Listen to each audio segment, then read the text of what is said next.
Okay, for this one, this is really,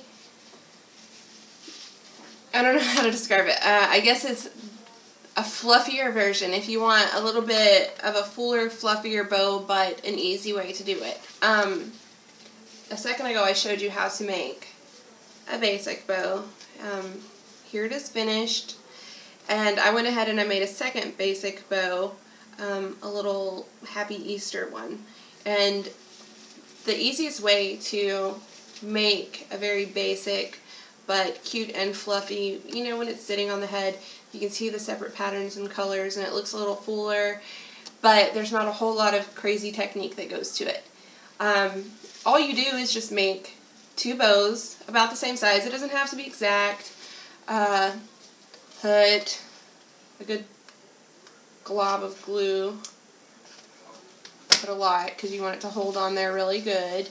Make sure that this one's face up because there's not a pattern on the back. The pattern's on the front, so you want it facing forward. And this one facing forward also. And you just glue them together. Let it stick for a while till it's dried really well. Trying to get all of the glue strings off that are everywhere. After that, once it is dried, you can do the tied knot version. There are many different things that you can do for the center of it. You don't just have to do the knot. For instance, I have the rhinestones. You could just stick a rhinestone in the center.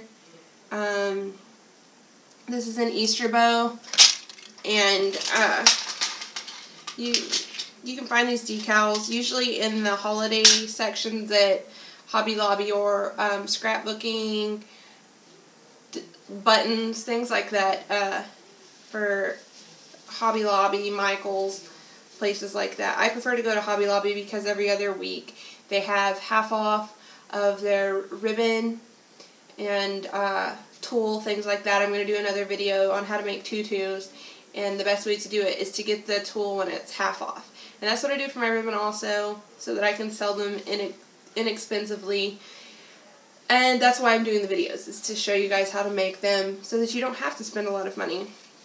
This is just a little plastic glitter decal they had in the Easter section at Hobby Lobby. And what you can do is just glue that in the center of the bow. I'll actually do that for this one so that you can see. And you don't want to put a whole lot of glue behind this one because it's so thin. You don't want it to be all squished out and for people to see a lot of glue. You want it to look very clean. And there you go. And if you don't do the tie around, you don't have to have the pieces that you pull from each side and glue down before you put the clip. You can just put the clip and then the strip of ribbon inside of the clip to anchor it to the bow, and it'll still work just as good. And there you have it, a cute little colorful Easter bow. And you can do it with the same color just so that it's a big fluffy black, brown, pink bow, or you could do different patterns like I did polka dots with the Happy Easter. You could do stripes and polka dots. Mix it up. Do things that you would normally think would go together. I typically would suggest doing like a solid print with a pattern, and then something, I call it kind of a graphic, that it's got like swirlies or it's very busy, like this is stripes, so you could do this stripe with a solid and then maybe get like a black and white damask, or you could even throw in like a hot pink or something to make it pop, and like that. Just mix it up and play with it and try different things.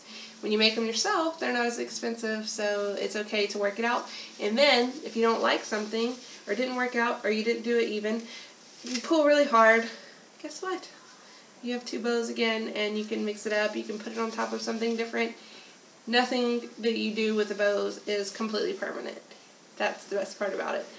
But it's not easy to tear it apart, especially after it's been sitting for a while, which is a good thing. So just a few different tips on how to make a fluffier bow, or to just kind of design your bows and play up the different patterns and designs, and just kind of use your mind and come up with whatever you think is great. And the more you practice, the better you'll get, and the better the bows will look. So I hope I helped, and have a great night. Bye.